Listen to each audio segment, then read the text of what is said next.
Right. Good morning. I'd like to welcome everyone to this hybrid meeting of the Children and Families Overview and Scrutiny Committee, which is open to the press and the public. The meeting is being broadcast live, and a recording of this meeting will be made available as soon as possible after the meeting is concluded. We welcome the use of the Welsh language at the meetings, but I've had no requests for people to speak Welsh today, so this meeting will be conducted in English only. Please can members refrain from using the chat function and instead use the raised hand icon to indicate when you want to speak. May I remind members that as per statutory guidance made under Section 4 of the Local Government Wales Measure 2011 and our formally adopted hybrid meeting policy, any member attending a meeting remotely must be able to be seen and heard by the members and officers who are attending the meeting, as well as by members of the public. So can I ask you all to use your cameras for the duration of the meeting?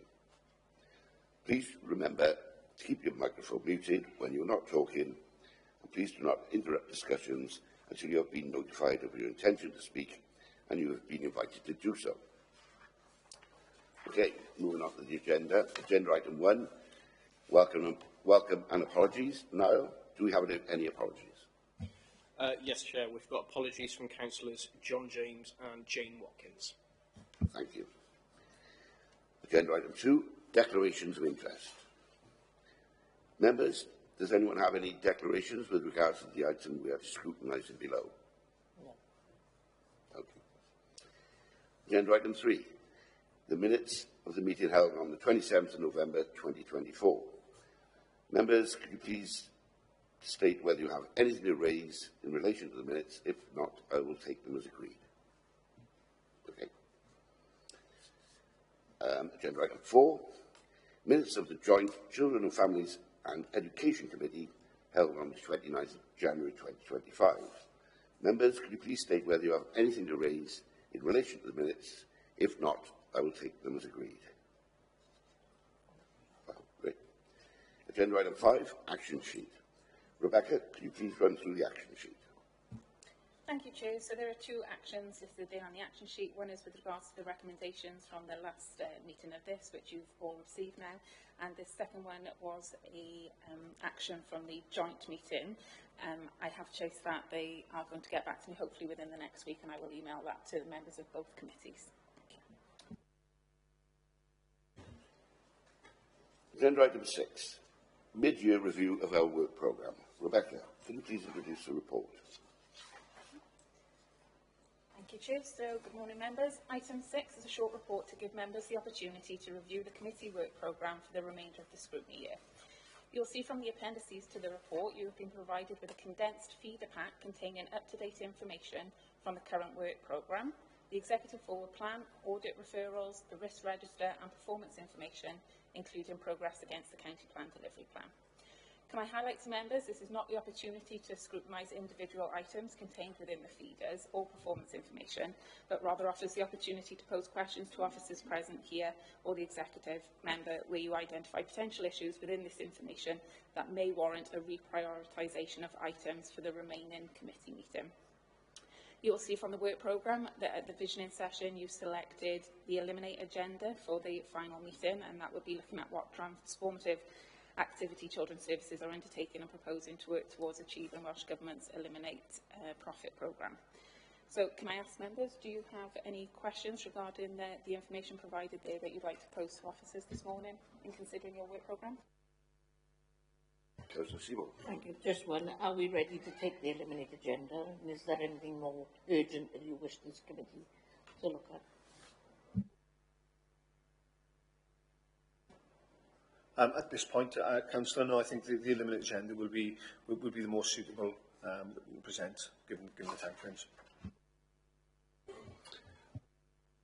Thank you, Councillor. Thank you. I have just a couple of points on the risk register. When does the contract for the WCCIS come to an end? So the contract for that for WCIS ends next January. There's quite an accelerated programme taking place at the moment in order to ensure that we've got a suitable replacement system in place. We have gone into tender on a regional basis across Gwent for a replacement system, there's been an award granted in respect of that, so we're working tirelessly on a regional basis and on a national basis, because it's a national issue. It's not just a Torfaen issue or a regional issue, it's a national issue. So working both on a regional basis and on a national basis in order to ensure that we get a replacement system up and running in time. There's some variations of timescales on that, which again we're working tirelessly on. The big advantage we've got, I think, is chairing the national board, is the chief executive from Torfaen. So in terms of drive and determination, you know, there's a real push forward there. Okay, thank you. I think you probably answered my other question. With the joined up working with Blaen y Gwent, is there a scope to explore a joint system? I think you've already exactly, yeah, and we've done it regionally already on a Gwent-wide footprint, and not just because of I guess that join up with Blaen y Gwent, but an acknowledgement of the health footprint that we all sit across, the 5 local authorities sit across, and the police footprint we sit across, so we've got that consistency then across those systems, because ideally what the Connecting Care programme aims to join up the health and social care information systems. So it's regionally. Great, thank you. Does anyone else have anything to raise with regard to this agenda item? No? Okay, thank you. Well, we move on to agenda item 7, social worker caseloads. Before we commence discussions, I'd like to welcome Jason O'Brien, Strategic Director, Children, Families and Education, Jacqueline Richards, Head of Children's Services, Sue Goddard, Group Manager, Social Care. I'd also like to welcome Councillor Richard Clark, Executive Member, Children, Families and Education, who's joined us online. So, thank you. Members have all read the report, so we will head straight into questions unless anyone would like to make any introductory remarks, comments beforehand. Chair, I welcome the minutes. As you're all aware, due to political change, my chair has been handed over to Councillor Slade. But I'd like to thank everyone on the committee who supported me, and officers who've been really patient when I've asked lots of properly outrageous questions. But thanks for your support, and I hope we continue to get the results and continue the work that we've done on this committee up to date. And I'm sure Councillor Slade will continue that work. Thank you. Well, I think it should be me thanking you, Councillor Jones, for doing such an outstanding job in your chair. And I'm sure I speak for everyone here. Right, okay, then moving along. We have some questions for you. The first one? Yes, Councillor Seaborn, if you would. Thank you. My first question relates to 3.1, and it's about effective caseload management, which is key in preventing overload and burnout, ensuring healthy working conditions for social workers and seeking to provide the best service for children and families. The question is, what is the up-to-date average social worker caseload, and how does this compare regionally and nationally with the benchmarking?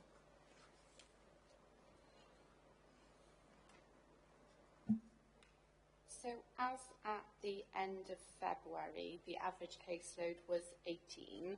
We do the full analysis of caseloads on a monthly basis, so I obviously won't have the average until the end of March, but what I can tell you, because we get reports through on a weekly basis, is that as of the end of last week, the highest caseload was 22 and the lowest was 12. I don't know how that compares regionally or nationally.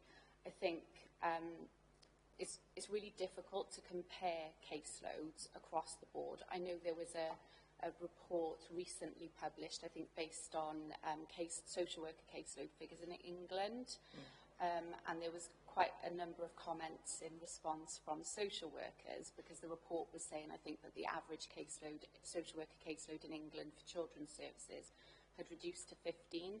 And there were a number of comments from social workers on there saying, when has anybody ever had a caseload of 15? And I think the difficulty is that sometimes we're measuring apples and pears when we're comparing different service areas. So, for example, you could have a team of social workers working on a specialist project really intensively with very small caseloads of 5, for example. if they're thrown into the mix, then obviously that's going to bring the average down quite considerably.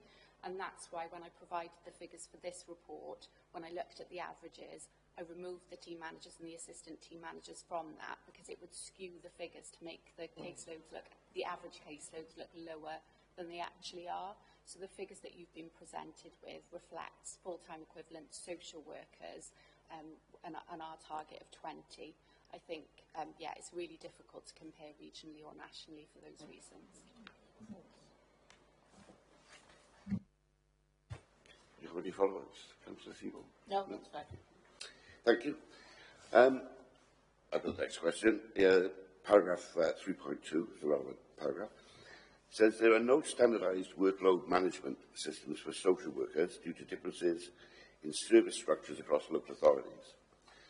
While structures differ across local authorities, have we learned lessons or best practice from other authorities of effective workload management systems? I'm not aware of anything that we've learnt from other local authorities in terms of effective workload management systems, but what I would say is we've referred to some of the structural changes that we're proposing going forward within the local authority, and some of that thinking is based upon structures that are currently in place within other local authorities. Thank you. So, Chair, I think, as Jacqueline said at the start, in the last question, really, that the comparison is apples and pears in terms of a caseload, I think, and that's what we have learned. I think we're originally, I think within our county plan some years ago, we set a target figure of 20 as a caseload, and you know what we knew at that time, but increasingly what we know is that's an arbitrary figure, and as Jacqueline said, you know, you could have a caseload of 5 that represents a full caseload and is keeping you busy 24/7.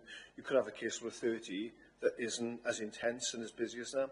So I think for us it's around our local learning, which is lending itself to, as we come on to later in the report, to that view of structure and structure reorganisation within the authority.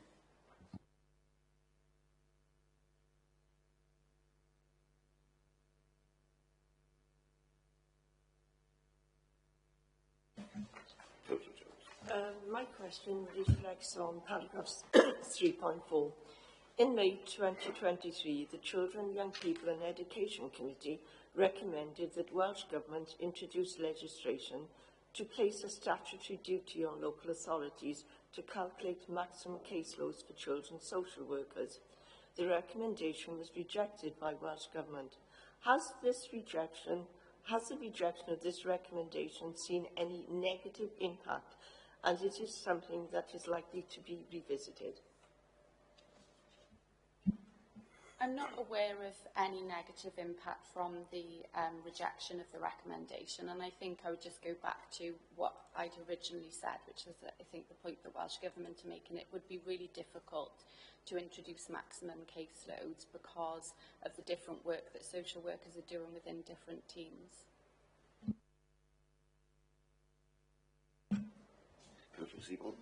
Yeah, I think we've partly answered this, Jacqueline, but I'll ask the question. It's in 2 parts, and I think we've covered.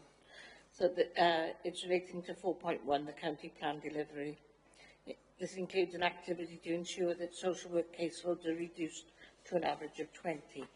When the caseload target is set at 20, how long has this been practiced, and has it been reviewed to assess whether it's still the right target or number of caseloads? I think Jason just commented on that. But the second part is supplementary. Is there any specific examples where high caseloads have led to a negative impact on early intervention or prevention work? I'm not aware of any specific examples of a negative impact on early intervention and prevention work, but I think it's inevitable that the higher the caseload, the busier the social worker, the less support that is likely to be provided to those children and families. And I think based on our current structure, the point that I make within the report is that with social workers carrying a caseload across the full spectrum, so from care and support, child protection, court work, adoption, long-term looked after, it's inevitable that the priority will be given to the work that's in the court and to the children who are at risk of significant harm, rightly so. But what that then means is that we're not able to perhaps focus on those children and families with lower level care and support needs who might actually benefit and not escalate through the system as a result of more intensive work. And that's what we're basing some of the thinking of our restructure around. Councillor Williams. Thank you, Chair. A lot of our questioning, I think you're answering as we go along. But so just in relation to 4.2, looking at managing these caseloads, what kind of feedback do we get from social workers as to how they find this target? How's that working in practice? Especially when you look at things like sort of unpredictable or sudden events happening. What's the sort of social work feedback on that? I'm not aware of feedback from social workers specifically in relation to the target, and I'd like to think that we're not in a position where we're kind of driving up caseloads in order for it to be at that 20, or equally, you know, we're a demand-led service. We're not in a position to introduce waiting lists, for example, so we have to allocate the children and families who come to the door. I'm not aware, like I say, of specific feedback from social workers, so I don't know whether you've got anything more specific.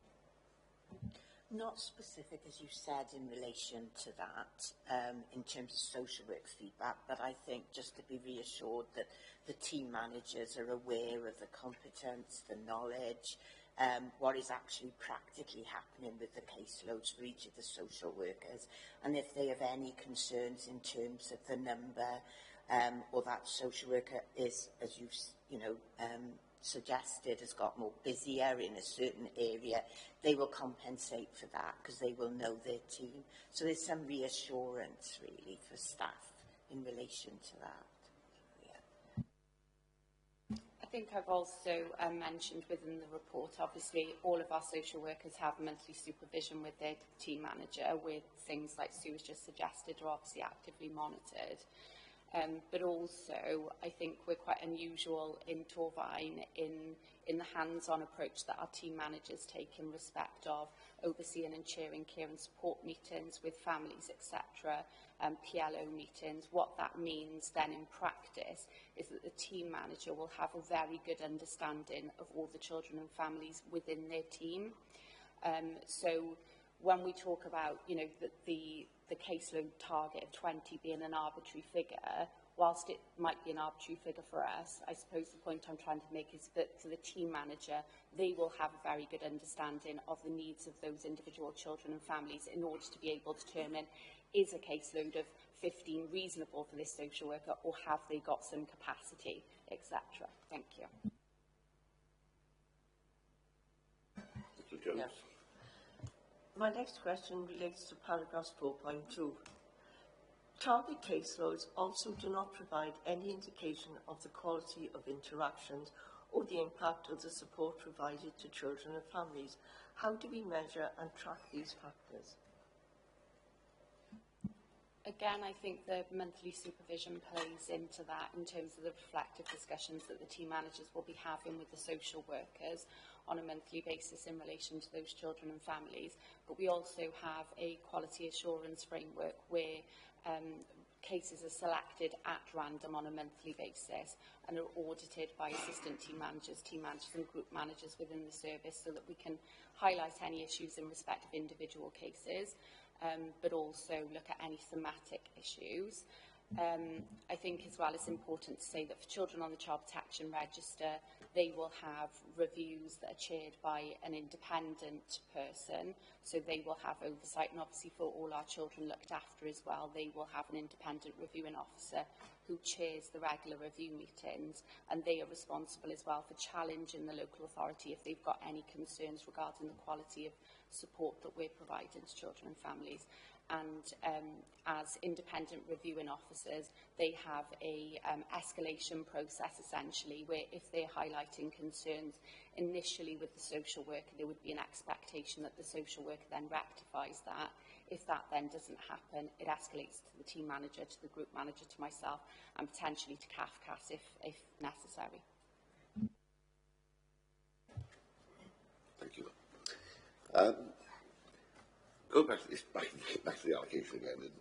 4.3, team managers are responsible for the allocation.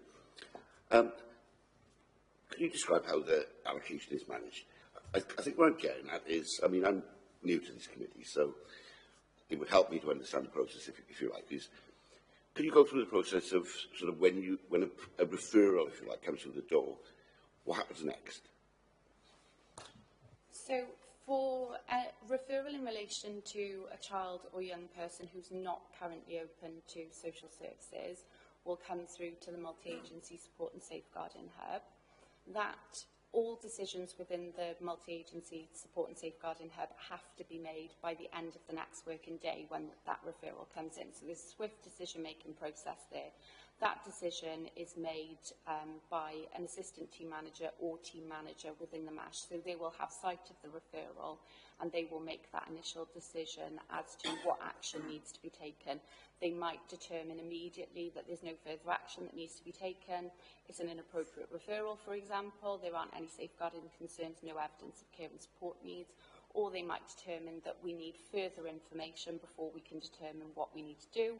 They might determine that it's suitable for a care and support assessment, for example, or they might be saying, actually, we're really concerned that this child may be at risk of significant harm, and therefore we need to arrange a strategy discussion, multi-agency strategy discussion to determine our next steps. So once they've gone through all of that process, the MASH is essentially that initial sort of triage, screen and assessment process. Once they've completed that assessment, if that's the course of action that they've determined is necessary, and say, for example, they're then determining that this child or family requires ongoing support, it's at that point that the child and family will then be transferred to one of the other teams. So at the moment, we've got locality teams. So depending on where the child and family live, that case will then transfer into the relevant locality team. So we've got key transfer points. So if it's a care and support plan, for example, that we've determined is the correct course of action, the case will transfer at the point of the initial care and support plan meeting. If it's child protection, the case would transfer to the locality team at the initial child protection conference. If it's child looked after, at the initial child looked after review. So there's positive communication between the Multi-Agency Support and Safeguarding Hub and the locality teams. So obviously the team manager and assistant team managers in the MASH, they'll be aware of all the cases that they're currently managing and the likely trajectory in terms of cases that are likely to need to transfer over into the locality team. So they'll have that regular communication with the team managers in the locality teams so that they know what to expect and what's coming. So before that child is even transferred to the locality team, ideally they will already be aware that it's coming and they can already start to think about, well, which social worker might I allocate this case to. Thank you. I think I've got Councillor Williams. May I just ask a quick supplementary, if that's okay? Just one, because you were mentioning inappropriate referrals. Is there a degree of inappropriate referrals in this system? And, you know, roughly, if there are, how many? Roughly. A good question, a tricky one to answer, because I think we'd then need to distinguish between an inappropriate referral, which I would say is a referral that didn't ever need to come to us in the first place. I guess that's what I'm thinking. Yeah. And those are difficult to identify the number of those that we get. Of course, we do feed back to referrers when we get those. The other would be perhaps an appropriate referral. It was appropriate to raise the concern in the first place, but actually, having considered it, based on what we already know, we don't need to do anything with it. And I think it's also important to say that we might get, for example, there could be one incident that actually triggers several referrals from several different agencies. So you could get police, ambulance service, school, for example, all referring the same incident, but actually that would be counted as separate referrals. Thank you. Councillor Seymour. Sorry. If I could just add to that, on the previous agenda item, members will see the balanced scorecard there, and you'll see there the numbers of incoming contacts. So there's numbers of referrals that come in, and then the subsequent levels of NFA, no further action for those. So again, some of those will be appropriate for them to come in, but you'll see there that 80% of, I think within 1 month, we had 467 contacts, for example, 80% of those resulted in no further action. Now we are working with partner agencies and even internal as well, through key referrers, to determine levels of threshold and levels of expectation. And in line with that, some of the work that's taken place within the development of the EIP Hub, the work Dave Leach has been doing recently on that community's offer and that community's development. What we're anticipating is the EIP Hub will be the filter for the MASH in some ways, so that will, those inappropriate referrals, or those referrals that aren't of a safeguarding nature, will go into the EIP Hub. Again, we've got to be careful that there's a suitability of referral within the IP Hub as well, because we don't want that to be, you know, I guess, an open door for anything as well. So it's about challenging that, the suitability of what's coming through the door, what's coming into the MASH, then we would anticipate would be of a safeguarding nature. And what we'd hope to see is A, the numbers of contacts coming into the MASH reducing, so that 467 figure reducing, but then the numbers that are suitable increasing. So ideally what we would want would be 100% of everything that comes in through the MASH, for it to be a low number, but 100% of everything to be suitable. That's unrealistic, of course, we know that. But that's, you know, that's what the build-up of that EIP Hub is aiming to achieve as well. That's really helpful, thank you. Thank you for that. Councillor Seymour. Thanks. You've answered a part of the question on supervision, so it's more on the support. So what is done at management level to ensure social workers are receiving the supervision and support they need, particularly with high complex cases? So social workers will receive regular monthly supervision with their team manager, but that's not to say that there's not regular and ongoing informal support outside of that monthly supervision as well. Obviously, if there were any concerns, there's nothing to say that they can't receive formal supervision on a more regular basis than monthly if required. I know that the social workers like to work together as a team. Quite often will be receiving support from their peers as well as their line managers. As all other employees within the organisation, social workers have access to counselling services, for example, if they wish to access those. And there's also a specific counselling service that is available to social care professionals. I can't remember the name of it. Canopy, possibly, but I might have got that wrong, and that social care professionals can access as well as the generic counselling services via the council. I don't know, is there anything else you want to say? There's a programme in place for social workers in their first year of practice. The other thing with managers, as we've said, they know their team. So where appropriate, they might attend court with them. They'll follow things that the public law outline process with them when we have discussions with families and legal. They'll attend child protection conferences with the social worker. Any sort of core group or formal meeting, depending on the level of experience of the worker, will be attended by an assistant team manager or manager. And if there are difficulties in terms of some of the service users that social workers work with, there will be support with that. So it's a pretty open dialogue, really, for social workers if there's concerns.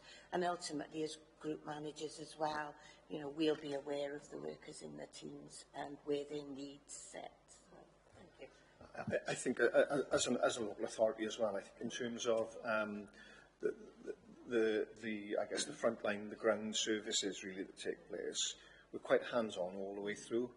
You know, and there'll be cases I'll have knowledge of, there'll be cases Jacqueline will have knowledge of, there'll be cases Sue will have knowledge of, and that we will get involved in as well. So I think I would hope and anticipate that social work staff as well see that level of support right the way, you know, right the way to the top of the organisation as well. Thank you. Councillor Jones. The next question relates to 4.3. If following assessment, the MASH determines that a child's needs can only be met through a care and support plan, the child will be transferred to one of the 4 local teams, which you've already said. Are there areas within the borough that see higher numbers of referrals or caseloads where prevention and early intervention activity could be more focused? For example, you get areas of which delegated as being deprived areas, and where there are people living in poverty. So could you give us an update on that, please? I would say no, that there aren't any. We'll have pockets that will spike, you know, there'll be peaks and troughs. But if we look at, when we look at our caseloads on a monthly basis, generally caseloads are fairly equal across all the north and south teams. Which, you know, I think is indicative then of what's coming through the door as well. Like I say, there's not to say there's peaks and troughs, but I don't think there's nothing there that sticks out for us that there's a particular problem in a particular area. You know, it tends to work its way around the authority. It's really good to know, as I said, because sometimes you hear of areas which are more prone to these sort of incidents, but I'm glad to see that it's broad, evenly balanced. In terms of caseloads and what comes through the door as well, the peaks and troughs or the spikes can be because there's a large family, a large sibling group that comes through the door. So you could have a family of 4, 5, 6, 7 come from one area, and then for that period of time, for that month, you'll see what's happened there, but it'll actually only relate to one family. Okay. Do you think this? Do you ever get cases which is hereditary? You see it, you know, happening in generation to generation. Is that still probably very prominent? Yes, I would say so. Yeah. There will be there'll be families who, you know, Sue will have worked with, I will have worked with, Jacqueline will have worked with through in previous guises. Yeah. But again, I think there's no defined, you know. We will see some families coming through the door where we will have worked with families or the parents or grandparents even before, and of course we'll see some families and some children coming through the door who we will have had no prior involvement with. That's really thanks. Thank you. Mr. Seaborn. Just as a supplementary on that, do we work together with education? Because obviously education has got the same route through as well. So is there links then with obviously social work and education? Absolutely, I'd be shooting myself in the foot if I said no, we didn't. And I think what's since we've, you know, the whole I guess premise of the directorate structures as they currently exist with that Children and Families Directorate is to provide that you know, that almost that seamless service from, you know, from pre-birth right up to, you know, care leaving, 25, you know, that whole stream. And I think that directorate for us has lent, you know, that shift of directorate has lent itself. For me, I've got greater control over the system. I guess whereas before, you know, we would have had 2 directors or a few directors having control of different parts of the system. For me, I've got control over that whole Children and Families Directorate from early years right the way through. So, you know, over the last 2 years, I think we've seen some shifts in terms of working together. Still work to do there as well, there always will be, but I think we've seen, you know, real shifts in terms of how we work together, that joining between, that directorate joining between education and children's social care. Thank you, Councillor Seaborn. Paragraph 4.5, recruitment and retention difficulties. I seem to recall a few years ago we used a recruitment bus to travel around the borough, advertising and promoting a career in social care. How effective was that, and are we still using it? we are still using a recruitment bus. I chair the Regional Workforce Development Board, so again that covers health and social care across the whole of Gwent. So there's a number of different strategies there that we use, or a number of different focuses there for us around recruitment. So there is a recruitment bus. I don't think it was that effective at the time, because I think it would depend upon, you know, footfall through certain areas and where the bus could park and things like that. So one of the key areas we focus on now is going into colleges, going into, you know, into Coleg Gwent, working within the social care element of training and development there, and trying to, you know, recruit and encourage people to come into that health and social care. So that's a key area for us at the moment. We've also got, I think Jacqueline mentioned earlier, around our in-house development programme. I think Sue may have mentioned our in-house development programme that's, you know, enables our unqualified workers to work through and become qualified social workers as well. Following Chair's question and your answer, how successful are we recruiting through the colleges, like with Coleg Gwent? I was going to add, after Jason, to say that probably our greatest recruitment is with social work students who come to Torfaen and have a practice placement with us. And I know in the report you see reference to that, but that is our best means of recruiting. And I think word of mouth. There's a lot, you know, there's a lot of word, you know. We have a lot of people who work within the local authority who know people who work within the local authority, you know, and I think there's a word of mouth process there. Councillor Thomas. Thank you, Chair. My question regards to item 4.6.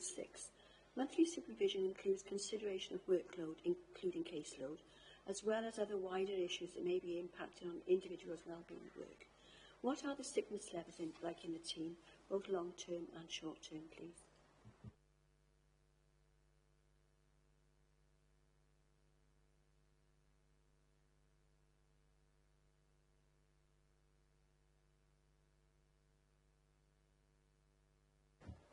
So again, we reference that within the balanced scorecard.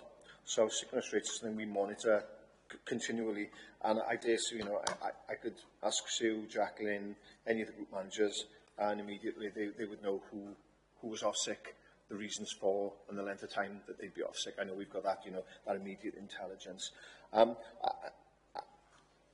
In terms of the figure that we've got, the numbers of 6 days, so numbers of sick days per full-time equivalent, we've got 0.6 was in 1 month, and we've gone up to 0.8. For me, that's not a massive level of sickness, particularly in terms of the nature of the workforce as well. But it is, you know, that sickness monitoring is something that we do diligently, month by month, day by day. We've got processes in place, both in terms of support for staff who are off sick, as Jacqueline mentioned earlier, some of those mechanisms, occupational health referrals, things like that, to support staff.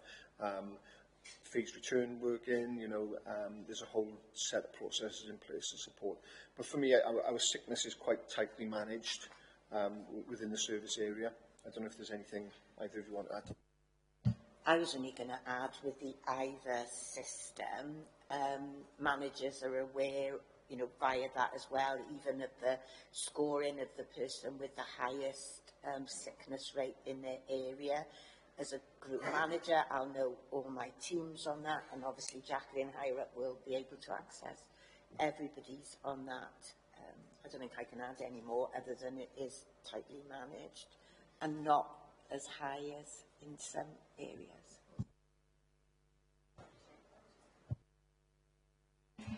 I was just going to add that whilst we will have members of staff periodically who are off on long-term sick, there isn't currently anybody on long-term sick for work-related reasons. Obviously, there will be other reasons for that, but in terms of work-related, which I guess is the link to caseload, there's not anybody on long-term sick as a result of workload stress. Yeah, one would say, I mean, obviously social work is a particularly stressful occupation, and it was refreshing to hear you say earlier that social workers have access to counselling if required. So has that helped along the way, if you like, reducing the sort of stress-related incidents? I think it's difficult to say specifically because obviously counselling is a confidential service, so it's difficult to kind of pinpoint the exact benefits of that. But what I would say is that we do know that there are members of staff who have accessed counselling, and you know, like I say, nobody off on long-term sick for work-related reasons, which is positive. Thanks very much. Thanks. Councillor Williams, I think you're up next. Thanks very much. We're zooming down to 4.12. Again, just about caseload management. So we saw there that the highest caseload on that particular graph was 31. So how quickly was that reduced? And if you get social workers with a high caseload, what kind of management support would there be specifically for that issue, high caseloads? So I think you'll see from that graph that the 31 only ever appears once. So so it was reduced by the following month. What I would say as well is that obviously whilst social workers will be encouraged to close cases, for example, that are no longer active, they need to get that paperwork up to date before it can be closed, for example.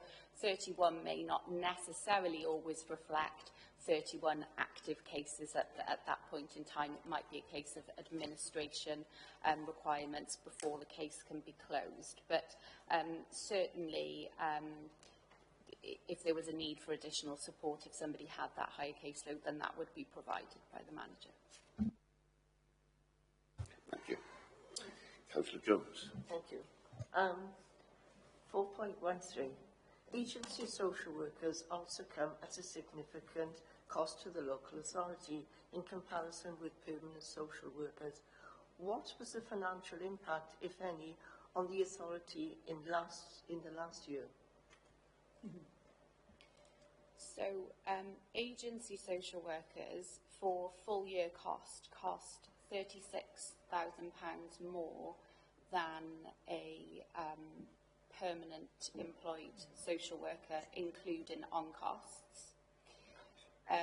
So this year to date, we've spent £420,000 on agency social workers, and in the last 2 financial years, in the region of £600,000 on agency social workers.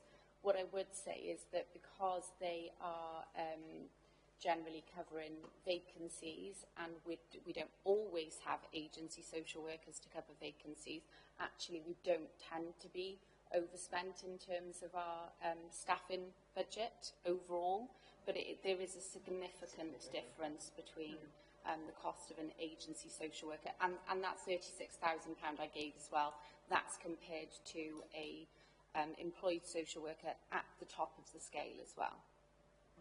Yeah.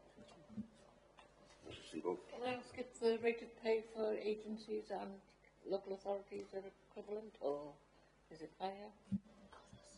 In terms of, so that that difference between permanent social worker and agency social worker that I've provided, that obviously includes the cost that we pay to the agency, not necessarily what the individual agency social worker is getting.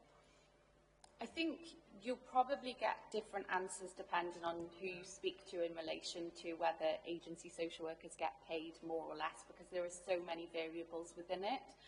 For agency social workers, some won't, for example, get annual leave, sickness benefit entitlements, the same pension rights, etc., etc. So I'm not sure. I think I've read various articles on it, and I think some will say that they do benefit financially, and others will say that when you actually throw everything into the mix, there's actually not that much difference at all in terms of the benefit to the individual.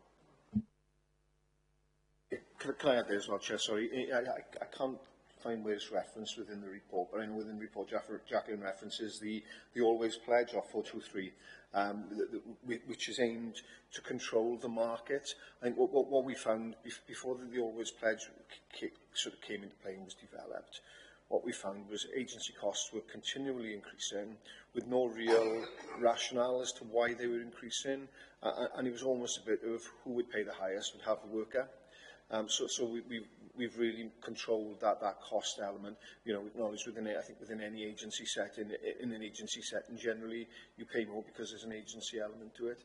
But again, I think, you know, Jacqueline's point that the benefits that you have in working within a local authority, you know, pensions, as an agency worker, you don't get that significant pension offer that you get within a local authority, annual leave, entitlement to sickness.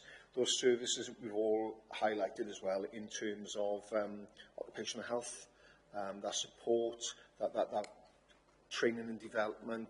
You know, I just think there's so many disadvantages. I would say this with my, but there's so many disadvantages within an agency framework that at the front of it, it may be very financially motivated and driven, but you unpick it and you look at the benefits that sits underneath working within a local authority, and for me, they far outweigh the benefits of working as an agency. So therefore, recruiting our own and getting our own in-house is certainly going to have a financial impact and provide better service. So, thank you, Councillor Kelly. I guess it must be tempting to try and persuade agency employees, if you like, to come across to become full-time. We do, and we've been successful in that as well, which, again, lends itself to where people see the difference of benefits. I think it also lends itself to how we operate within Torfaen as well. You know, I think within the last couple of months we've had a number of agency staff that have converted to local authority employees, and you know, I think that shows for me that there's some pride there for me of the experience they have within Torfaen to promote that. Absolutely, good to hear. Councillor Thomas, please. Thank you, Chair. I see in article item 4.15, the 4 vacancies in the locality teams are long-standing. What makes these vacancies particularly difficult to fill? For me, and I think this is replicated across other local authorities within the region and nationally as well, that whilst recruitment and retention of social workers is a national problem and it is across the board, I think it's more pronounced within those locality teams because they are working with children and families right the way through the system. So there is a requirement for them to be skilled, experienced in absolutely everything. So for me, I think that's why we have more difficulty recruiting into the locality teams. We have seen some social workers leave the authority, for example, for more specialist posts that are more focused on specific areas. And again, that's part of the reason why we're looking to reconfigure the structure going forward. What I will say positively is that, so I don't think I included the end of February data within the report because it wasn't available at the time of writing, but the vacancies as at the end of February and agency worker rates were exactly the same as at the end of January. So 7 vacancies across the service and 4 agency workers, but we have now recruited into all of the vacancies. So those people aren't actually in post yet, and they are, a number of them, newly qualified social workers. Oh, sorry, say that again. They are social work students in their final year, so obviously we need to wait for them to qualify. But really positive that we have appointed to those positions. So come sort of summertime, a bit beyond, hopefully, touch wood, we'll be in a position where we've got all those vacancies filled. One of the areas where I'm reluctant to say that we then won't have any agency workers, because one of the areas that's always really difficult to recruit into is temporary positions where, for example, you've got individuals on maternity leave. So that will almost inevitably result in an agency worker coming in. Sometimes if that that individual going off on maternity leave is an assistant team manager or a manager, for example, then we are able to recruit internally as a promotion opportunity for somebody, but then the backfill of that social work post then ends up being filled by an agency worker. I was just going to say that in the locality team, I think when over a year period we lost 3 workers, but they actually went into adult services, so we didn't lose them to Torfaen. So, yeah. Good. Councillor Seymour. I think this one you've probably seen my questions. I think Jacqueline will keep answering what I've asked, but I'll ask anyway. It's related to 4.18. The monthly caseload analysis evidence the demand could be managed effectively in line with target caseloads if the service were operating at full establishment. What are the prospects of the service operating at full establishment in the short to medium term? Hopefully we'll be there come summertime. Councillor Thomas. Thank you, Chair. My question refers to point 4.21. In a bid to grow our own social workers, the local authority continues to sponsor employees to complete the social work degree traineeship via the Open University. How many employees have been through this scheme, and do we have a diverse range of candidates going through the scheme? I can't give you figures on how many have gone through, but we can probably get that to you after today's meeting. In terms of diversity of people on the scheme, I think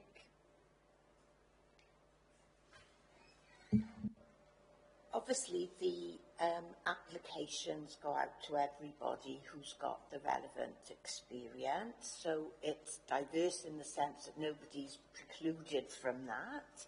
So we've had a mix of community support workers who are working in children's services. We've had different ethnic backgrounds to the candidates that have actually been successful on getting on the course. We, on average, fund 2 placements a year, but we've always maintained that we wouldn't put people through those placements if we didn't feel that they were ready, because it's a long-term investment. And in fact, the investment, I was a seconded social work student who stayed with when it was in Gwent days. So we do find that a lot of our existing social workers, team managers have actually been through that system. So the investment in them has really paid off. There's a scheme recently introduced where the Open University have funded. It was an additional agreement they made. For those staff doing that, there'll be a pre-course for those staff over a year. So we're preparing some of our staff as well to be able to go on to the social work degree in the future. And we always have very positive applications in relation to that. So, yeah. Councillor Williams. Thank you very much. Sticking to 4.21, this is a question more about retention. So, following on from the conversation of the ones who go through the course, how successful are we in retaining staff after their 3-year commitment? Roughly, I do. I would say very successful. We've got a number of staff, as Sue has said, in management positions, in group management positions, who have come to the authority via that traineeship. And I think where we do see people moving on, it's moving on for promotion elsewhere rather than moving on because of any level of dissatisfaction or because of impact of workload. There's not a team manager post available in Torfaen and won't be for a number of years, so lo and behold, there's one available in Newports, for example. So it's that promotion element that tends to promote people moving on. Thank you. In addition to the sort of measures that we've already talked about, are there any other pathways are we exploring to support recruitment? For example, I'm thinking of like apprenticeships. I know within the authority we have an apprenticeship scheme. We haven't specifically got one within social care, because we've got that sponsorship process, I think, that supports that. We've looked at other, in the past we've looked at recruitment from other countries, and historically we were quite successful. We've been looking at that locally and regionally over the last couple of years, but it's, I think, because of Brexit and things like that, it's fraught with difficulties at the moment, because of in terms of people being able to work, I guess, cross-country. So that's made it a little bit more complex for us. But that's it. I don't think at the moment, because of where we're sitting in terms of our workforce, and this isn't to take our eye off the ball for the future, that level of need isn't there for us at the moment because of where we sit in terms of our ability to recruit and retain. I don't want to be complacent with that, though, because, it is an ongoing issue. Yes, sorry. I was just going to add to that we also have, as well as the social work traineeship, there is a programme called the Social Services Practitioner Award, which is the equivalent to the first year of the social work degree. So for those, for example, who perhaps aren't quite ready for the traineeship, or they are ready, but because we're only able to fund 2 places, they're not able to get onto it in that year, for example. We do fund places via the Social Services Practitioner Award, which, like I say, is the equivalent to the first year of the degree. Oh, thanks for that. It was that kind of thing I was thinking of, really. Because I understand that the position we sponsor is sponsored with the Open University. So I wondered if they were like Davies or... that's great. Thank you very much. Councillor Williams. Thank you, Chair. This is looking at 4.24. Looking at the memorandum of cooperation. So that just simply, it was saying, following the engagement and feedback from local authorities, the pledge has been amended and improved, and the updated version took effect from the 1st of May last year. How fully is the pledge being implemented, and what impact is it having? I think nationally, it's having the desired effect, albeit perhaps quite slowly. I know we've seen, I can't give you the exact figures off the top of my head, but happy to provide that. We have seen a reduction nationally in the number of agency social workers that are engaged within local authorities. I think I said within my report that although obviously agency social workers are costing us a lot, our numbers in Torfaen are very low compared to other authorities. One of the things that the pledge has also stopped is the use of, I can't think of what you call them, but when they parachute in a whole team of social workers via agency, and some local authorities have been in a position where, because of significant recruitment issues, they have had a whole team of agency social workers that are provided, and the pledge also includes a commitment that won't be utilised either. So that's really positive. So I think, early days, it is having the desired effect. Local authorities are seeing that they are being able to recruit agency social workers into permanent posts, albeit that's quite a slow process. And you'll also see within the pledge that we're not permitted, or we're committed to not employing a social worker who has just left another local authority and then tried to, we've had experience, haven't we, certainly within other local authorities that I've worked in, that a social worker will leave employment with the local authority and the following week come back as an agency social worker to the same local authority. So that doesn't happen now across Wales. We've got an agreement between all the 22 local authorities that we won't engage agency workers on that basis. And of course what that then means is that it's more difficult for agency social workers to get engagements in Wales. So unless they're willing to work across the border, they are going to be encouraged then to take permanent positions.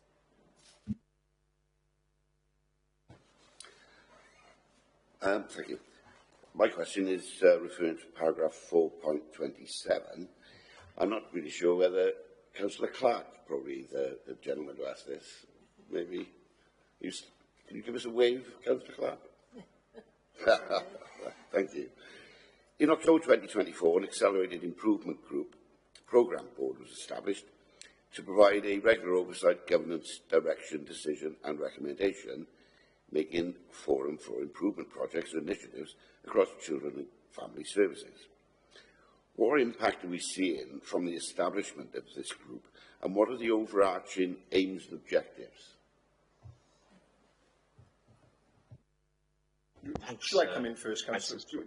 Yeah, if I jump in first on that. I think the overarching aims and objectives linked to, first and foremost, is around improving outcomes for children and families. Not just children and families in the social care system, but children and families right throughout the local authority. That's the overarching principle of the Accelerated Improvement Group. In line with that, then, there's a focus upon reducing and managing demand. We know we've got a high children looked after population, so that's a key driver for us, safely reducing that looked after children population. So that's a key driver there.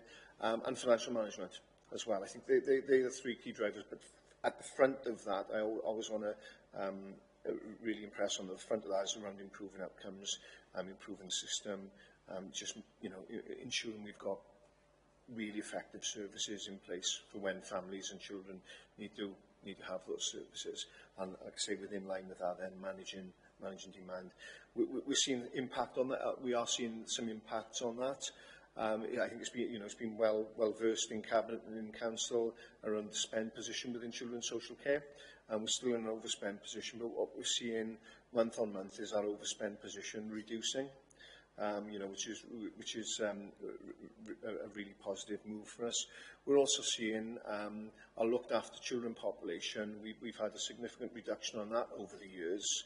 We saw a period of stagnation in this sort of past 12 months, or from October, I think 2023. Trying to get my years right. So from October 2023, we saw that stagnating and not coming down at the rate that we felt it could be coming down at. So the Accelerated Improvement Group is focused upon that as well. And what we have seen since October of this year is that children looked after population start to come down. We've set ourselves key milestones in terms of our levels of demand for service delivery over the next 2 years. And we've got a transition programme in place that is looking at how we manage that demand and bring that children looked after population down. The key milestones for us on that are set on an annual basis, where our ultimate destination is to come in line with the Welsh national average of the children looked after population. As it stands, correct me if I'm wrong, Jacqueline, but as it stands at the moment, we've got 347 children looked after. To come in line with the Welsh national average, our looked after population would be 240, I think, or thereabouts. I'll give you the exact figure. I haven't got you in front of me, but I'll give you the exact figure after scrutiny. But that's our direction of travel, is, each year that transition, those key milestones of where we need to be to get in line with our Welsh national average. I don't know if there's anything you want to add, Councillor Clark, if I've stolen your thunder. The easy answer would be what he said, but I will supplement it, because I can't. It's what he said was a perfect answer to it. I think the importance of AIGs, and it was originally in education, and there was one in waste service. The education one now has become the Education Improvement Group, because given the work done for Estyn, it was appropriate for the sharp focus of AIG to become a longer-term focus. We're not in that position in children's services, despite the quick wins and longer-term goals that Jason just set out. But it is hope that when we do get on that track, that instead of the sharp focus of bi-weekly meetings, that there will be an improvement group to ensure that we stay on the track. I think I mentioned in the budget at Council, I'm grateful for the support of all my Cabinet colleagues and other directorates for allowing Children's Services this breathing space to basically rebuild for the future, recognising the deficit position. But as Jason, and it doesn't surprise me at all, his first overarching principle, I'd be more surprised if he didn't say it, with the children and family that we are focused on. And that has got to be our first priority. I appreciate others would say finance, but by getting the model right, which the AIG and the team are looking at, I think the finance will come in line, and reducing children looked after from the current levels to the national average will give us that breathing space. So I've probably said plenty of nothing as compared to Jason, because he said it all, but I thought it was advisable just to pitch my 2 pence worth. Thank you, Chair. Thank you, Councillor Clark. I hope we didn't catch you too off guard there. It was just that you've been very patient, and I just thought I'd bring you in. Okay. 2 minutes earlier, you would have, because somebody knocked on my door with a parcel, and you might have seen my screen went blank while I was gone. So, thank you. Okay. Speak again. 4.28. Despite significant efforts to reduce safely the children looked after population, I think we've already touched on this. Torfaen continues to have the highest rate of children looked after per 10,000 of the population under 18 years. Looking to tie the social work caseload and the use of perhaps agency workers, do you feel that this may impact the high rate of children looked after in Torfaen? What I'm thinking of is if a social worker is kind of rushed off their feet, I would imagine perhaps there may be a temptation to be sort of less risk averse. So there might be a child who perhaps doesn't present as a really difficult case, but rather than take a risk, and quite rightly, I mean, it's a human reaction, I think it's exactly the same. You know, would they escalate the case, perhaps, just to be on the safe side? So would the child become looked after for that reason, basically? I hope I've made that clear there. Yes, you did, sorry. No, I don't think that's the case. What I would say in terms of the impact on caseloads is the point that I made earlier in terms of children and families perhaps who are on a care and support plan, not at risk of significant harm, not being able to work with those children and families as intensively as we possibly can to prevent that escalation through the system rather than the other way around.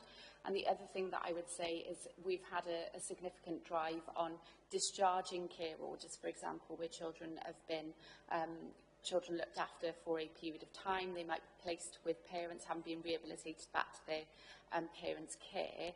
And the speed at which we're able to then get that application into court in order to revoke the care order because we don't need shared parental responsibility anymore. Perhaps there's less priority given on that when caseloads are significantly high, because actually for the child's day-to-day circumstances, it perhaps won't make that significant difference in terms of the discharge of the carer, albeit it's the right thing to do, because obviously we shouldn't have a care order if we don't need one.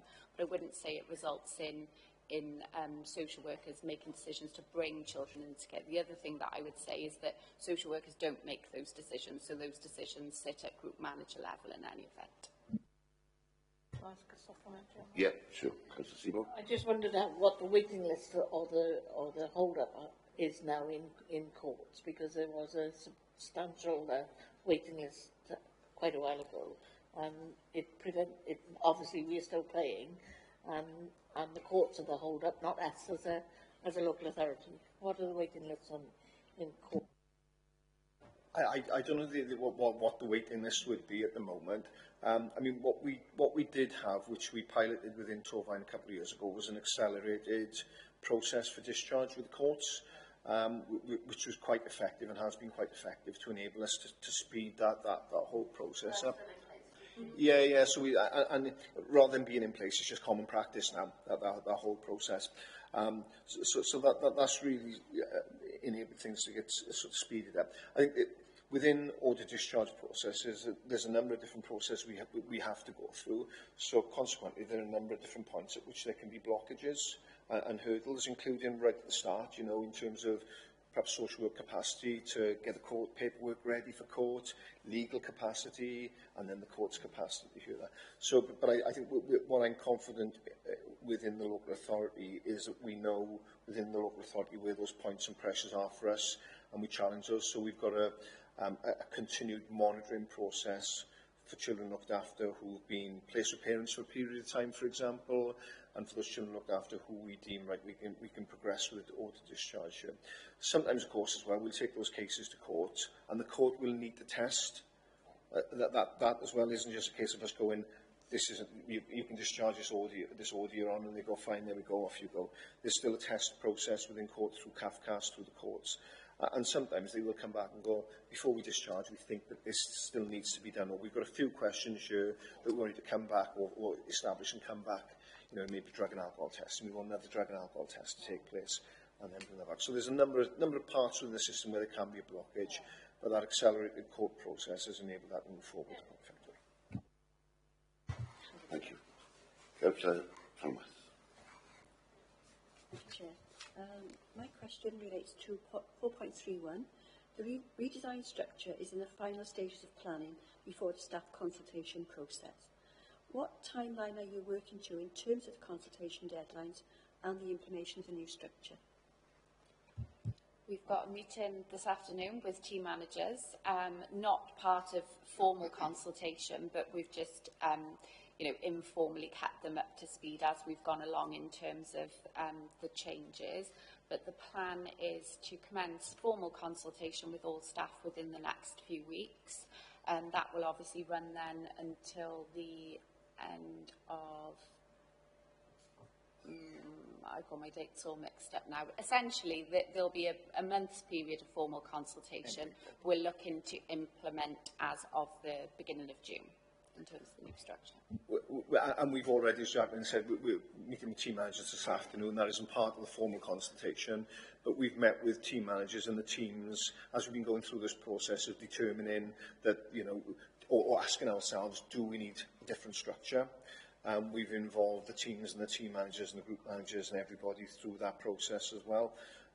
So we get to that point where we will be in a position to present a model. In addition to the meeting Jacqueline's got, we've got this afternoon with team managers, I've got a meeting with the unions as well to start, to start to lever that process really. Okay, thank you. Councillor Williams. Thank you, Chair. Still staying on 4.31, because it's the last bit now, you'd be glad to hear. So, yes, it states, the new teams introduced under the restructure will allow for more focused interventions and progressive care planning. So, I guess the question is, what's the priority outcome for implementing this structure, and how will its effectiveness be monitored? The priority outcome again comes back to improving outcomes. That sits over, above and beneath everything we're doing. So it's around improving outcomes, but it's around ensuring that we're able to provide the right level of service at the right time when children and families need it, both whether they're just coming into and touching the system, or whether they're in the system for the long term as well. There's a focus upon de-escalation. And ensuring that, I think Jacqueline's mentioned earlier, where we've got social work teams and social work staff doing everything, their priority is going to be changing. So it could be that you've got something pressing in court that you need to tend to. At the same time, you could or should be doing a piece of direct work over here with the child and the family. The focus will be, because of the pressures on court, the focus will sit with the court rather than over here. So that structure is going to enable us, as I see it, is going to enable us and enable staff to really be able to manage their time, because you'll have a cohort of staff who will be focused upon court work. You'll have a cohort of staff who will be focused upon longer term work with children and families. In terms of the outcomes and how we're going to measure the effectiveness of that new system, again, it's going to, an element will be based on demand. How we're seeing demand reduce. How we're seeing our looked after population fall in line with the Welsh national average as well. And we've got a whole range of different performance indicators, like within the balance scorecard that's referenced in the previous agenda item, that will enable us to look at the effectiveness of of that system, that service redesign.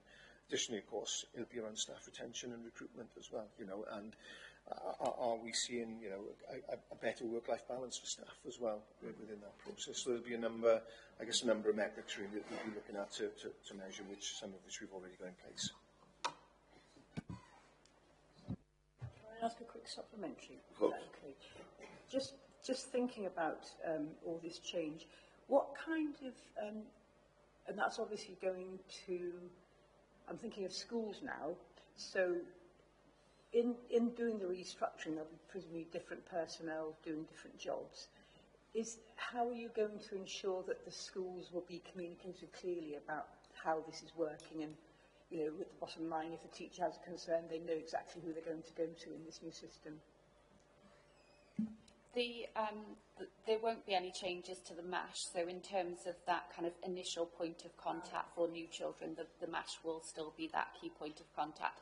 And the team manager in the MASH has regular meetings with the designated safeguarding leads across all schools, so that regular communication is in place and will continue to be. We've also recently reintroduced networking meetings for other key professionals across the authority to be able to meet with social services staff on a fairly informal basis, not necessarily kind of a full agenda of business items to discuss, but perhaps discussing any issues, themes, and just ensuring that those relationships continue to be positive. It's not 4:31, I'm afraid. It says it is proposed that the 16-plus team will become a 15-plus team, which will assist with more effective transition for those young people who are likely to require support through adulthood. I think I've got two parts of the question. What are the additional benefits from this proposal? And I've just got a concern that at 15, young people are going to be approaching their GCSEs. Would this have a detrimental effect in terms of timing for transitions? I think there's always something to consider in terms of transitions, and arguably any point in time there will be something going on that won't necessarily be the best point for the child or young person. But in terms of assisting with transitions, what we find is that transitions to adult services are largely quite effective when they come from the disabled children's team, because the disabled children's teams are quite practiced in that, and those relationships are quite developed. It works less well with the transitions that come from the locality teams. That transition process to adult services should commence before a child is 16. Where we've got the transfer in children's services from the locality teams to the 16-plus team at 16, it means that there's the potential delay then in appropriate cases that should be considered by transition panel, potentially with a view to adult services needing to be involved post-18, are then delayed as a result of that delayed transfer in children's services, if that makes sense. So hopefully reducing the age to 15 will mean that we can ensure that those transition discussions take place for all appropriate children and young people in a timely manner. Sorry? That's my supplementary questions. Okay, thank you for that. Councillor Thomas. Thank you, Chair. My question refers to 4.31. It's about how the locality teams would be working with education. We did go into detail there. I'd just like to know, have schools been informed of this? And are they being consulted how they feel about how they feel it would work for them? Schools haven't been consulted at this stage, but that's because we haven't undertaken consultation with staff at the moment. Obviously, the discussions that we've had with team managers and staff to date have been those kind of informal discussions about the kind of high-level principles of what we're thinking of. But obviously, we can have those discussions with the schools once we're in a position to provide the full information to the staff and the teams. Yeah, absolutely, and not just schools, all stakeholders, in terms. But in many senses, the structure that we're looking to develop, I don't think will have any significant impact upon how schools or any partner agency or any engages with social care staff. There'll still be allocated social workers. It may just be that there could be a change of social worker at a defined point as a child moves through the system, but that's the case anyway. You know, there are changes in social workers as they move through the system currently, but you know, on a wholesale basis in terms of the structure, all schools, all partner agencies will be aware of what that looks like, and on an individual case basis then, all partner agencies will be aware of who to contact and speak with through that process. So they will be asked for their opinions on the changes? Sorry, they will be consulted then, schools?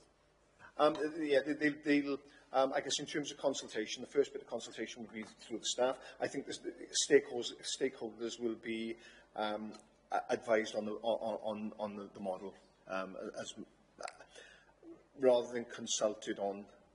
So in terms of our determination of where we need to go as a council and within or as a service area, that'll be the driver for this.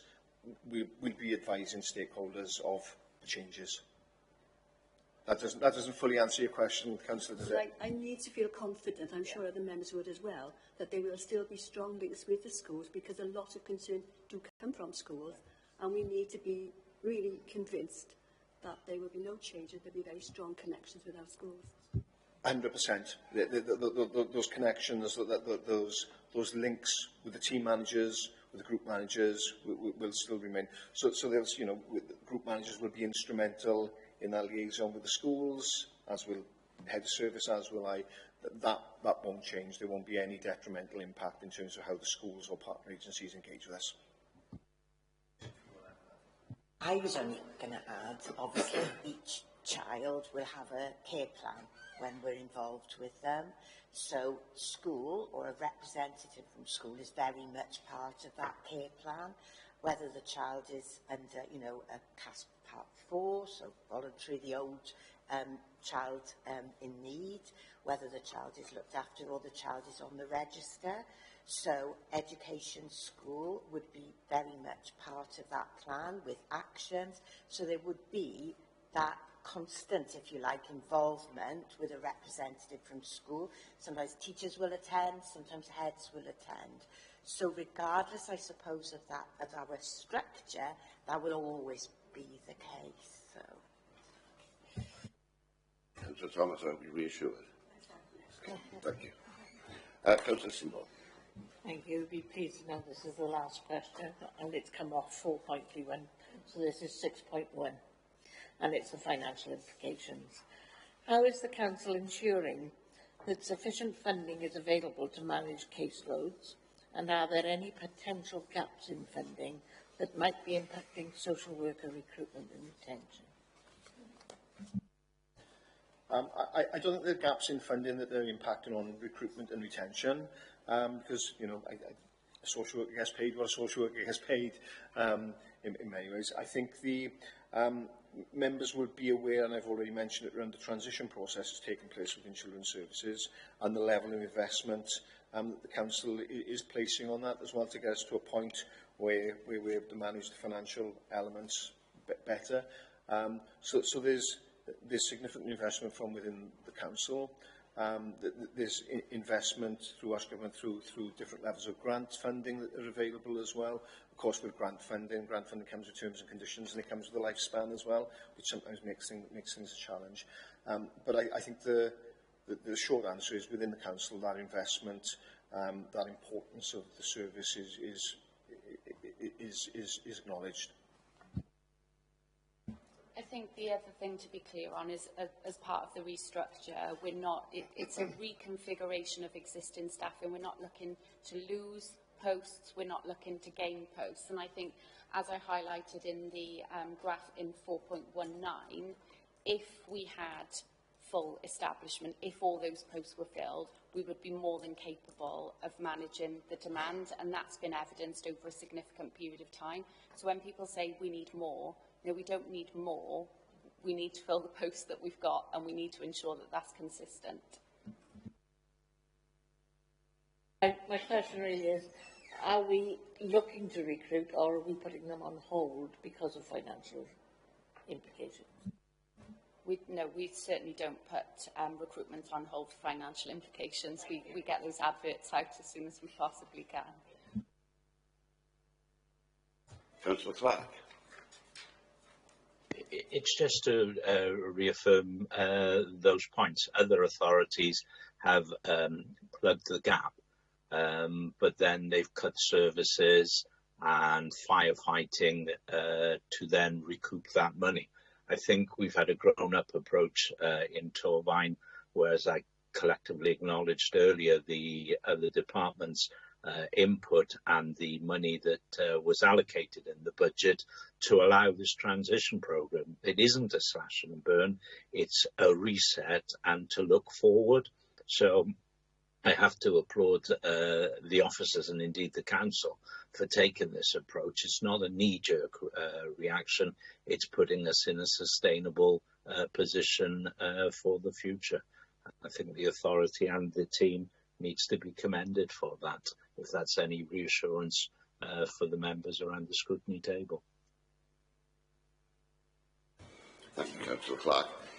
I think a lot of the concerns of members maybe trace back to the Chief Executive and his comment that if there's one service that will bankrupt the council quicker than any other, it's social care. But I think it's refreshing to see that we're on the right trajectory, and thank you very much for that. Okay, before I invite officers to leave, does anyone have any comments or queries that they'd like to bring? No. Okay. And similarly, do you have any comments or questions for the committee? Okay, well, thank you all. Thank you very much for your frank responses, and have a good one.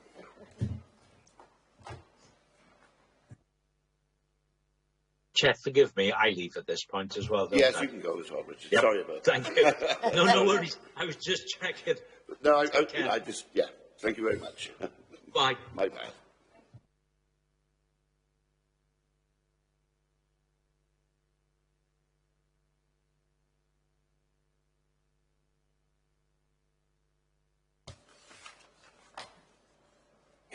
Members, can I please remind you that the meeting is still in formal proceedings and still being webcast. Can I refer you now to the scrutiny activity and invite you to offer your recommendations. So if I can go through the scrutiny activity, we've got three points. Determine whether we are satisfied that the Council is managing social worker care loads appropriately to ensure that safe decisions are being made, that impact on the child looked after population, and also to protect social worker well-being, to assess whether the actions and practice proposed will continue to develop and reduce social worker caseload, and to make recommendations to the executive member, children, families and education for areas of further development or focus. So if we would look at the first part, are we satisfied that the Council is managing social worker caseloads appropriately on what we've heard this morning, would you say? I think on the whole we are, but I still always think that there's room for improvement. And I'm concerned about the impact of having, that we should emphasise that we should try to recruit our own social workers as opposed to bringing in agency staff, bearing in mind the figures that we've been given this morning. Yeah, I think I totally agree that we've seen the graph earlier on in the report, and it isn't the height of the bars, it's the difference between the two. The gap between, the kind of how many vacancies are being filled by agency staff. Quite right. So can we a recommendation around that? What do you think? Something like prioritising the recruitment of process.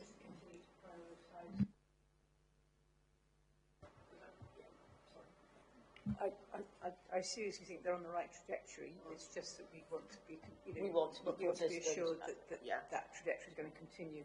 Yeah.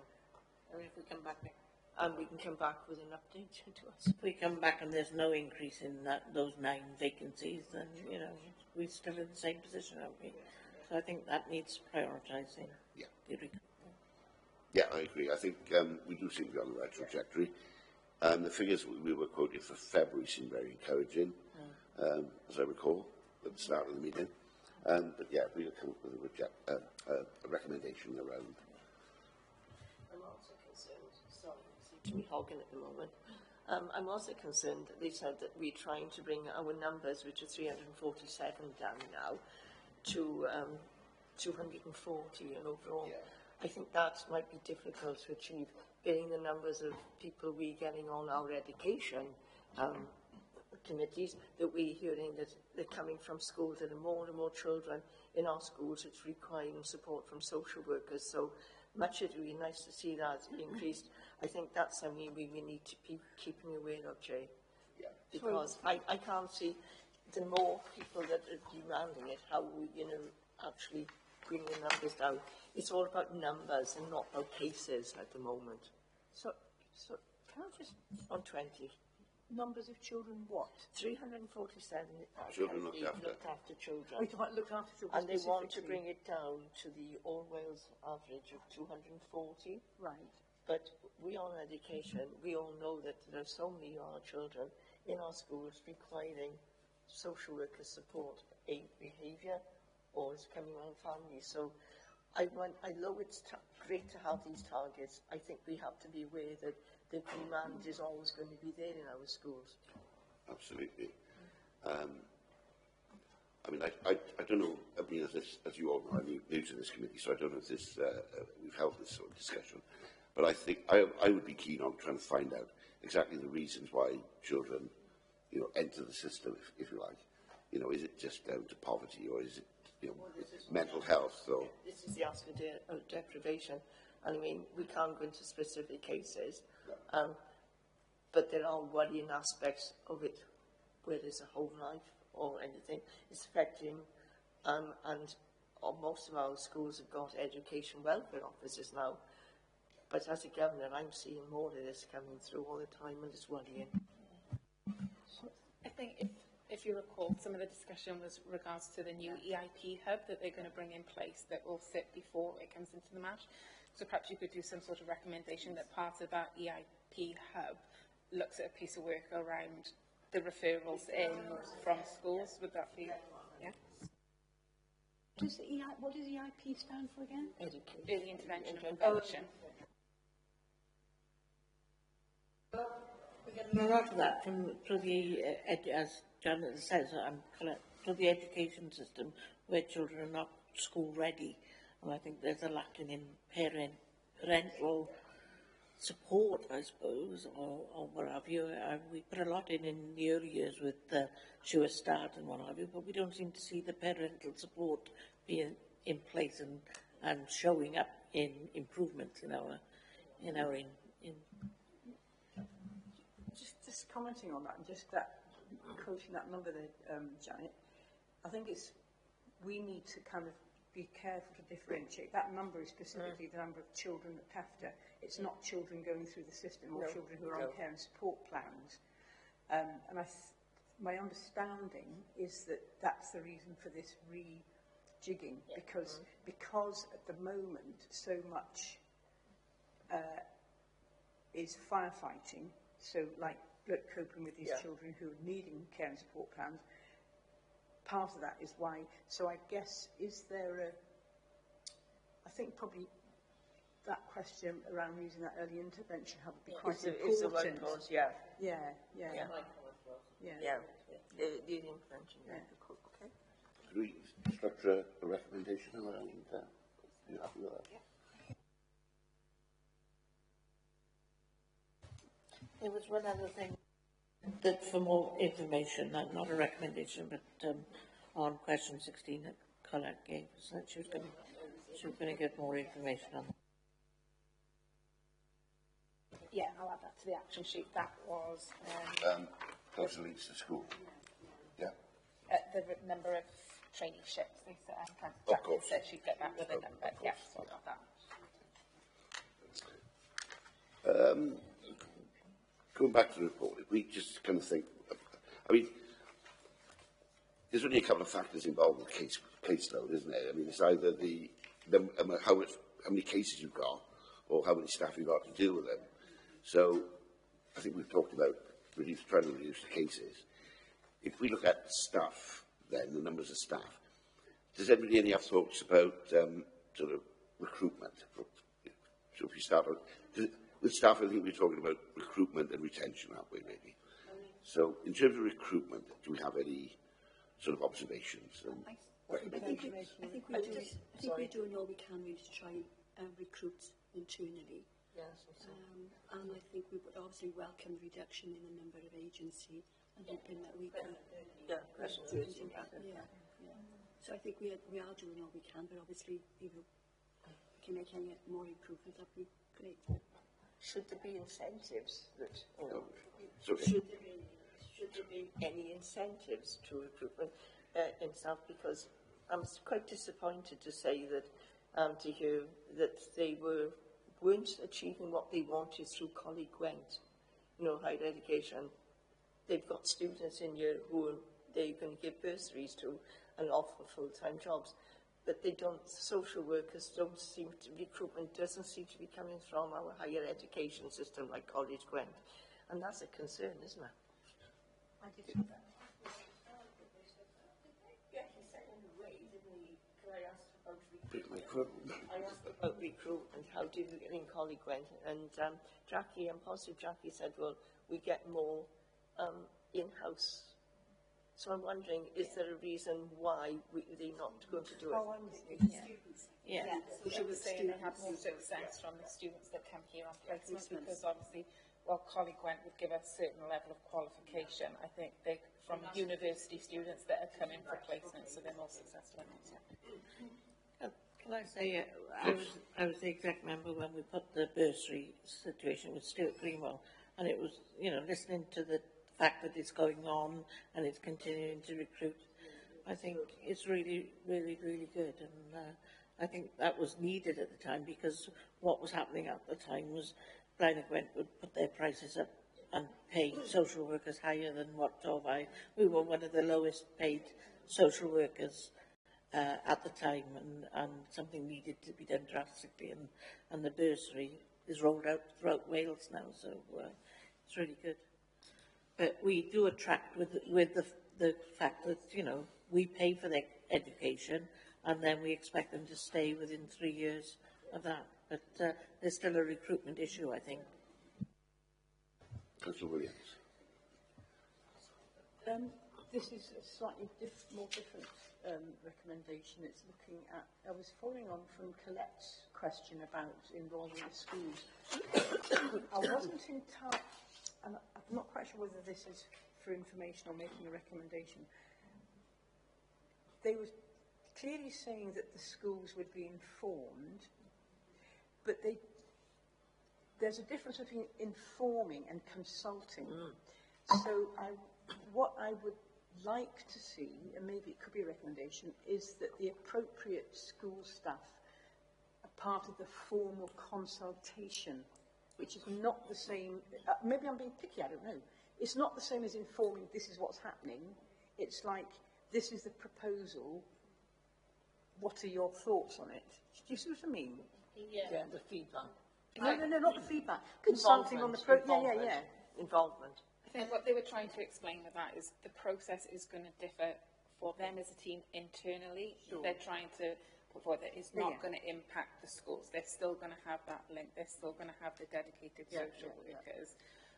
So I think the point they were trying to distinguish was rather than being consulted on it, because it's not going to impact them, so to speak, more to just advise them that this is the changes that have been made, and to all stakeholders. It would be schools, health, police, like Jason mentioned, all stakeholders that would be involved. I don't think it's appropriate for other stakeholders to be consulted on the structure within the social services department, but those other stakeholders need to be aware that the new structure is taking place. So, how it would work for them. Yeah.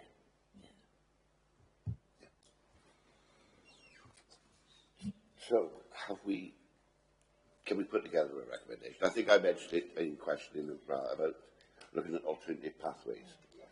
It's basically to look at anything that would increase our number of homegrown social workers. Yeah.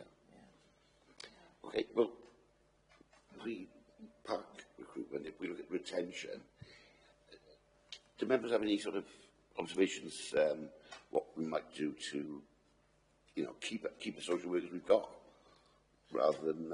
I mean, there is obviously going to be a churn because people will go.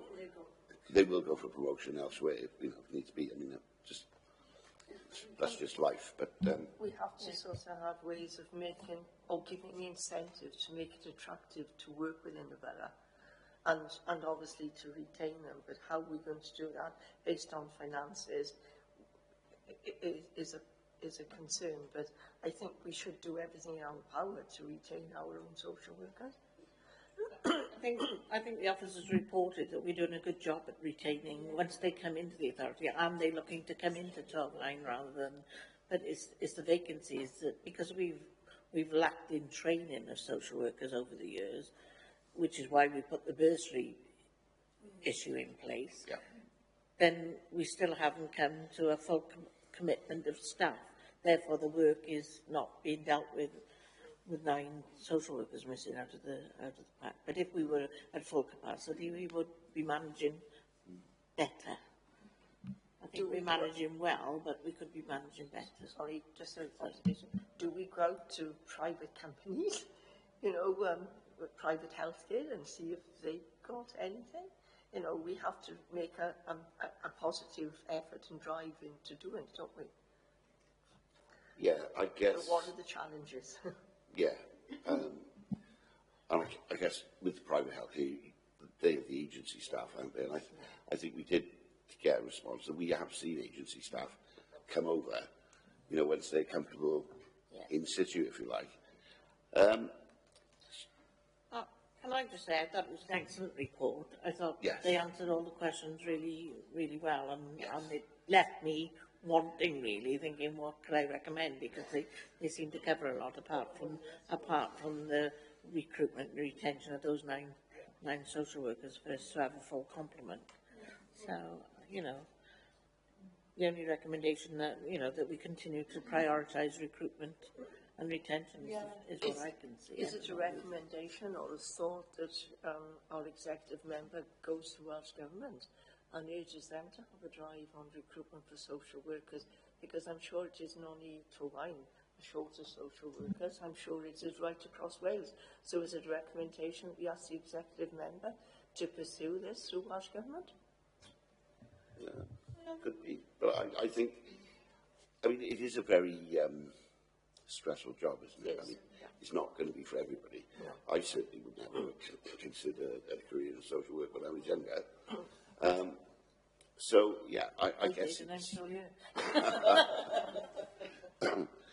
So as did Lucy in social work of a type. So, yeah, I guess it is a national issue. Yeah, I agree with Councillor Seaborn. I thought it was an excellent report. I thought the answers that we got were quite comprehensive. And in a way, I'm left scratching my head what we can do for recommendations. This is what I rely on here. I didn't think of it. Would there be any value in perhaps having a report after the new arrangements have come in, perhaps in a few months' time, to see how things are working, whether there has been any improvements, and whether there's any reduction in the vacancies, whether that's made a difference? So I can note that down. Obviously, Jacqueline and Jason mentioned they were looking for the structure to be in place by June, so perhaps when you have your visioning session, that may be something then that you want to look at perhaps in a few months' time as to the impact then that the new system or structure is having.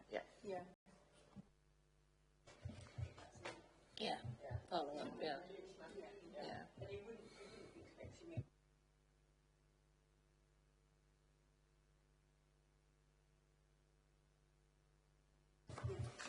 Ready for the next visioning basket?